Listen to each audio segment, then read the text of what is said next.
కాళేశ్వరంలో భాగమైన మేడిగడ్డ బ్యారేజీ కుంగటంపై మాజీ మంత్రి హరీష్ రావు కీలక వ్యాఖ్యలు చేశారు. రేవంత్ రెడ్డిని రాజీనామా చేస్తే తాను ముఖ్యమంత్రిగా ప్రమాణ స్వీకారం చేసి కాళేశ్వరం మరమ్మతు చేసి చూపిస్తానన్నారు. తను మద్దతు ఇస్తే తీసుకోవడానికి సిద్ధంగా ఉన్నానని హరీష్ రావు సంచలన వ్యాఖ్యలు చేశారు. ఈ వ్యాఖ్యలు పార్టీ వర్గాల్లో పలు ఆసక్తికర చర్చలకు దారితీస్తున్నాయి. అసెంబ్లీలో కోమటిరెడ్డి రాజగోపాల్ రెడ్డి అన్న మాటల్ని సీరియస్ గా తీసుకుని పార్టీ మారడానికి ఆసక్తిగా ఉన్నానని కాంగ్రెస్ నేతలకు సంకేతాలు పంపుతున్నారా, లేక బీఆర్ఎస్ లో తగిన గౌరవం దక్కట్లేదని జంప్ అయ్యేందుకు సిద్ధంగా ఉన్నానని పార్టీ అధిష్టానానికి హింటిస్తున్నారా అనేది రాజకీయ వర్గాల్లో ప్రశ్నార్థకంగా మారింది. ఇటీవలే కాంగ్రెస్ నాయకులు పదే పదే బీఆర్ఎస్ ఎమ్మెల్యేలు కాంగ్రెస్ లోకి రావడానికి సిద్ధంగా ఉన్నారని, రేవంత్ రెడ్డి బీఆర్ఎస్ ను ఖాళీ చేస్తానని అంటున్నారు. ఈ వ్యాఖ్యల అనంతరం ఎమ్మెల్యేలు హరీష్ రావు కూడా ఉన్నారా అనే అనుమానం వ్యక్తమవుతోంది. ఇప్పుడు కూడా అవకాశం ఉంది. ఇంజనీర్లు చెప్తున్నారు వాళ్ళకి చేత కాకపోతే ప్రభుత్వాన్ని మాకు అప్పచెప్పమనండి, వాళ్ళని తప్పుకోమనండి, మేము చేసి చూపిస్తాం. అవునే దిగుమను రేవంత్ రెడ్డి రాజీనామా చేయమని నేను ఎక్కి చేపిస్తాను. రేవంత్ రెడ్డి రాజీనామా చేయమను, నేను ముఖ్యమంత్రిగా ప్రమాణ స్వీకారం చేసి నేను చేసి చూపిస్తా. నాకు బాధ్యత ఇస్తా అంటే I'm ready to take it. ఆయన చేత కాదు హరీష్ రావు నువ్వు చేయంటే చేసి చూపిస్తా. నేను have to see the report. That's why I'm telling you, whatever the action you want to take you take.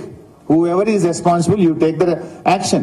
But రైతుల్ని ఇబ్బంది పెట్టకు, రైతులకు నష్టం కానీయకు, పునరుద్ధరణ చర్యలు చేయండి అంటున్నాం. You are at liberty to take action. బైసాబ్, ఎవరు ఎన్నేళ్లు ముఖ్యమంత్రి ఉండాలని మనం కాదు నిర్ణయించాల్సింది, రాష్ట్ర ప్రజలు నిర్ణయిస్తారు. ప్రజల నిర్ణయం శిరోధార్యం. ప్రజలు అంతిమంగా న్యాయ నిర్ణేతలు. మీరు ప్రజలకు ఇచ్చిన హామీలు అమలు చేయండి, మేము కోఆపరేట్ చేస్తామని చెప్పినాం కదా. నిన్న నల్లగొండ సభలో కూడా కేసీఆర్ చెప్పారు, 5 ఏళ్లు మీరే ఉండండి, ప్రజలకు ఇచ్చిన హామీలు అమలు చేయండి అని నల్లగొండ సభలో చెప్పినారు కదా కేసీఆర్ గారు. మీరు బాగా చేస్తే ప్రజలు మీకు మళ్ళీ అవకాశం ఇస్తారు, బాగా చేయకపోతే బయటకేసి కొడతారు మిమ్మల్ని. అంతిమంగా public has to decide. Yes, ఇప్పుడు కూడా అవకాశం ఉంది. ఇంజనీర్లు చెప్తున్నారు వాళ్ళకి చేత కాకపోతే ప్రభుత్వాన్ని మాకు అప్పచెప్పమనండి, వాళ్ళని తప్పుకోమనండి, మేము చేసి చూపిస్తాం. అవునే దిగుమను కాళేశ్వరంలో భాగమైన మేడిగడ్డ బ్యారేజీ కుంగటంపై మాజీ మంత్రి హరీష్ రావు కీలక వ్యాఖ్యలు చేశారు. రేవంత్ రెడ్డిని రాజీనామా చేస్తే తాను ముఖ్యమంత్రిగా ప్రమాణ స్వీకారం చేసి కాళేశ్వరం మరమ్మతు చేసి చూపిస్తానన్నారు. తమ మద్దతు ఇస్తే తీసుకోవడానికి సిద్ధంగా ఉన్నానని హరీష్ రావు సంచలన వ్యాఖ్యలు చేశారు. ఈ వ్యాఖ్యలు పార్టీ వర్గాల్లో పలు ఆసక్తికర చర్చలకు దారితీస్తున్నాయి.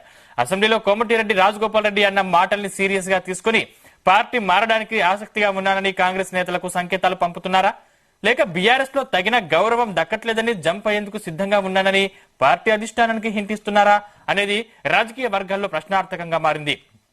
ఇటీవలే కాంగ్రెస్ నాయకులు పదే పదే బీఆర్ఎస్ ఎమ్మెల్యేలు కాంగ్రెస్ లోకి రావడానికి సిద్ధంగా ఉన్నారని, రేవంత్ రెడ్డి బీఆర్ఎస్ ను ఖాళీ చేస్తానని అంటున్నారు. ఈ వ్యాఖ్యల అనంతరం ఎమ్మెల్యేలో హరీష్ రావు కూడా ఉన్నారా అనే అనుమానం వ్యక్తమవుతుంది. ఇదే అంశానికి సంబంధించిన పూర్తి డీటెయిల్స్ మా బ్యూరో చీఫ్ నరేందర్ అందిస్తారు. నరేందర్. రైట్ సందీప్, నిన్న అసెంబ్లీలో పెద్ద ఎత్తున దుమారం రేపింది. ఎందుకంటే బడ్జెట్ సమావేశాల్లో భాగంగా అటు కాళేశ్వరం కావచ్చు, మేడిగడ్డకు సంబంధించినటువంటి అంశం మీద పెద్ద ఎత్తున రాద్ధాంతం జరిగింది. ఒక కడియం శ్రీహరి తన స్పీచ్ లో భాగంగా పెద్ద ఎత్తున ప్రభుత్వాన్ని ఇరుకులో పెట్టే ప్రయత్నం చేశారు. దాని తర్వాత హరీష్ రావు మధ్య కలిగేసుకునే ప్రయత్నం చేశారు. అటు రేవంత్ రెడ్డి కూడా కడియం శ్రీహరిని కానీ, అలాగే బీఆర్ఎస్ ని, అదే మాజీ ముఖ్యమంత్రిగా ఉన్నటువంటి కేసీఆర్ ని కూడా పెద్ద ఎత్తున తూర్పారబెట్టిన నేపథ్యంలో ఈ ఘటన చోటు చేసుకుంది. దీని తర్వాత అటు పొన్నం ప్రభాకర్ కావచ్చు, మిగతా నేతలు కూడా హరీష్ రావు టార్గెట్ చేసుకొని కూడా మాట్లాడినటువంటి పరిస్థితి. ఎందుకంటే ప్రధానంగా కాళేశ్వరం ఇదంతా కట్టడానికి ప్రధానంగా ఇరిగేషన్ మంత్రిగా ఉన్నటువంటి హరీష్ రావు దీని వెనుక పెద్ద ఎత్తున ఉంది. అవినీతికి పాల్పడ్డారు. కేసీఆర్ తో పాటు హరీష్ రావు కూడా దీంట్లో బాగా ఉందనేటువంటి ప్రయత్నాన్ని అటు ప్రభుత్వం ఇరుకులు పెట్టే ప్రయత్నం చేసింది. దీని తర్వాత పెద్ద ఎత్తున వాళ్ళని అరెస్ట్ కావడం, దాంతో బయటికి రావడం, బయటికి వెళ్ళిపోయినటువంటి నేపథ్యంలో నిన్న తెలంగాణ భవన్ నుంచి హరీష్ రావు పలు ఆసక్తికరమైనటువంటి వ్యాఖ్యలు చేశాడు. ప్రెస్ మీట్ లో మాట్లాడుతూ, నీకు చేత కాకుంటే రేవంత్ రెడ్డి నువ్వు దిగిపో, నేను నాకు అవకాశం ఇవ్వండి ముఖ్యమంత్రిగా, నేను చేసి చూపిస్తాను అన్నటువంటి వ్యాఖ్యల్ని హరీష్ రావు నిన్న సాయంత్రం మాట్లాడాడు. అంటే దీని వెనుక ఏంటి అనేది ఇప్పుడు మతలబు. అంటే వాస్తవానికి ఎన్నడూ కూడా హరీష్ రావు నేను ముఖ్యమంత్రిని అయితే నాకు అవకాశం ఇవ్వండి ముఖ్యమంత్రి లాంటి ఈ పదాలు ఎప్పుడు కూడా హరీష్ రావు వాడలేదు.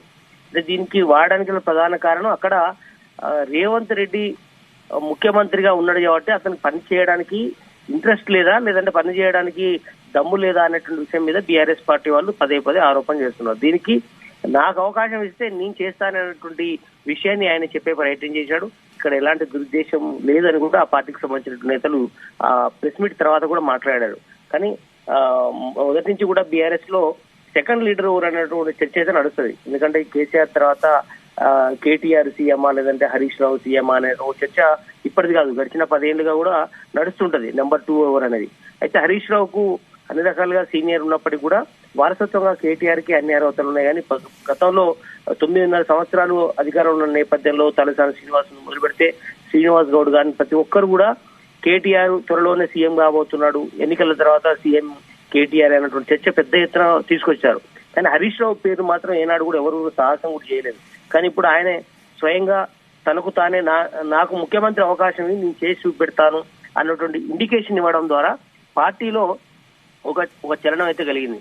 ఇప్పటివరకు కేటీఆర్ స్వయంగా అనలేదు నేను సీఎం అయిన తర్వాత ఇవి చేస్తాను, భవిష్యత్తులో నేను సీఎం అవకాశం వస్తుంది, ఇలాంటి పదాలు కూడా వాడలేదు కేటీఆర్. కానీ హరీష్ రావు ఈ రోజు నీకు చేతనైతే నాకు ఇవ్వు, నేను సీఎం గా నేను చేసి చూపెడతాను అన్నటువంటి విషయం చేశాడు. కానీ అది పార్టీ మాత్రం దాని అంత సీరియస్ గా తీసుకునే అవకాశం అయితే కనిపించట్లేదు. బట్ కొంతమంది లీడర్లు మాత్రం ఒక రకమైనటువంటి ఆలోచన, ఎందుకంటే అన్ని రకాల అర్హతలు ఉన్నటువంటి హరీష్ రావు సీఎం గా అయితే తప్పేంటి అనేది కూడా కొంతమంది వర్గాల్లో ఉంది. అదేవిధంగా హరీష్ రావుకు మెదక్ జిల్లాలే కావచ్చు, చాలా ఉత్తర తెలంగాణలో కొన్ని జిల్లాల్లో ఇప్పటికీ ఎమ్మెల్యేలు ఆయన మాటల్లోనే లేదంటే ఆయనే పెద్ద ఎత్తున దానికి ప్రోత్సాహం ఉంది, గెలవడానికి ఎలా కృషి ఉంది అన్నటువంటి చర్చ అయితే ఉంటుంటది. కానీ కేటీఆర్ అదే సమయంలో వారసుడు కాబట్టి ఆయనని ఎంకరేజ్ చేసుకున్నటువంటి ఎమ్మెల్యేలు కూడా ఉన్నారు. బట్ ఈసారి 3వ అధికారంలో రాని పక్షంలో రాని కారణంగా ఇప్పుడు కొంత పార్టీలో కుమ్మనంగా ఉంది. భవిష్యత్తులో మళ్ళీ కేసీఆర్ సీఎం అని అందరికీ చెప్తున్నప్పటికీ కూడా హరీష్ రావు ఇప్పుడు సడన్ గా ఇలాంటి వ్యాఖ్యలు చేయడం అనేది ఆ పార్టీలో ఒక రకమైనటువంటి వాతావరణం నెలకొంది. బట్ చూడాలి, హరీష్ రావు వార్డుల వెనుక మాత్రం కేవలం ఎలాంటి దురుద్దేశం లేదు, కేవలం సీఎం గా నీకు చేత కాకపోతే నేను చేసి పెడతాను సీఎం గానే వ్యాఖ్యలు మాత్రమే ఆయన చేశారని చాలా మంది చెప్తున్నారు. కొద్దిమంది మాత్రం దీన్ని భవిష్యత్తులో సీఎం గా ఉండేటువంటి అర్హత కేవలం హరీష్ రావుకే ఉంది కాబట్టి అలాంటి ఇండికేషన్ కూడా మనం అర్థం చేసుకోవాల్సి ఉంటుందని కూడా బీఆర్ఎస్ లోని కొంతమంది నేతలతో పాటు కాంగ్రెస్ లో కూడా కొంతమంది ఇదే చెప్పుకునే ప్రయత్నం ఉంది. ఖచ్చితంగా కేసీఆర్ ఇక సీఎం కాలేడు, రేవంత్ రెడ్డి కూడా మన డైరెక్ట్ గా అన్నాడు భవిష్యత్తులో కేసీఆర్ సీఎం కాదు కదా మంత్రి కూడా కాలేడని కూడా అన్నాడు రేవంత్ రెడ్డి. అదే సమయంలో ఇప్పుడు హరీష్ రావు నేను సీఎం అయితే ఇవి ఏం చేసి పెడతాను అన్నట్లు తన మనసులో మాటని చెప్పాడా లేదంటే నీకు చేత కాదు కాబట్టి నేను చేసి పెడతాను అన్నాడు అనేది ఆ ఇండికేషన్ మనం అర్థం చేసుకోవాలి. మరి ఏదైనప్పుడు కూడా హరీష్ రావు అయితే మొదటిసారిగా సీఎం అనే పదాన్ని ఆయన చెప్పే ప్రయత్నం చేశాడు. భవిష్యత్తులో ఎలాంటి పరిణామాలు ఉంటాయి, పార్టీలో ఎలాంటి చర్చ జరుగుతుంది అనేది కూడా చూడాల్సిన అవసరం ఉంది. నరేందర్, అంటే హరీష్ రావు వ్యాఖ్యలపై కాంగ్రెస్ నేతలు ఏమంటున్నారు అంటే పార్టీ మారుతున్న వారిని హరీష్ రావు ఎందుకు పట్టించుకోలేకపోతున్నారు, వారిని ఎందుకు బుజ్జగించే ప్రయత్నం చేయలేకపోతున్నారు? బట్ ఏదైనప్పటికీ కూడా రేవంత్ రెడ్డి ఇప్పటికే చాలా మంది ఎమ్మెల్యేలు కలిశారు, కాంగ్రెస్ సంబంధించినటువంటి ఎమ్మెల్యేలు అంటే కాంగ్రెస్ సంబంధించినటువంటి దీంట్లో పెద్ద ఎత్తున బీఆర్ఎస్ సంబంధించినటువంటి ఎమ్మెల్యేలు వచ్చే ప్రయత్నం చేస్తున్నారు. కొంతమంది ఇప్పటికే టచ్ లో ఉన్నారు.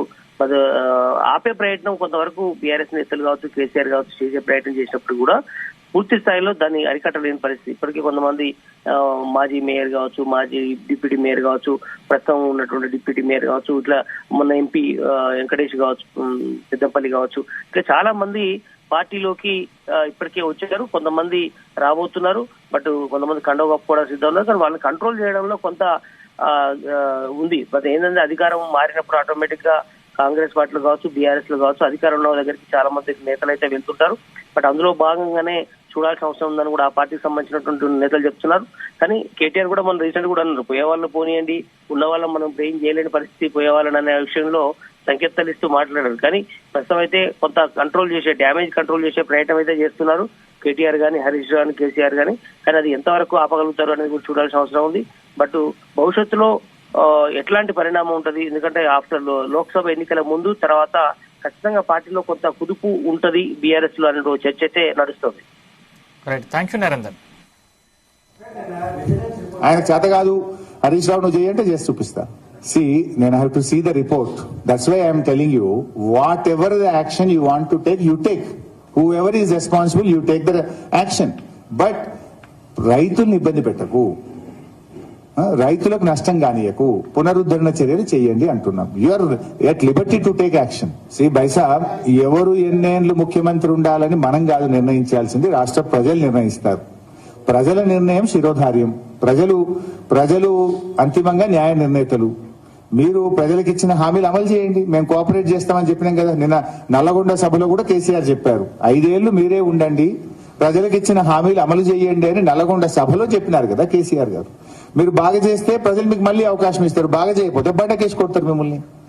అంతిమంగా public has to decide. Yes, ఇప్పుడు కూడా అవకాశం ఉంది. ఇంజనీర్లు చెప్తున్నారు, వాళ్ళకి చేత కాకపోతే ప్రభుత్వాన్ని మాకు అప్పచెప్పమనండి, వాళ్ళని తప్పుకోమనండి, మేము చేసి చూపిస్తాం. అవునే దిగుమను రేవంత్ రెడ్డి రాజీనామా చేయమని నేను ఎక్కి చేపిస్తాను. రేవంత్ రెడ్డి రాజీనామా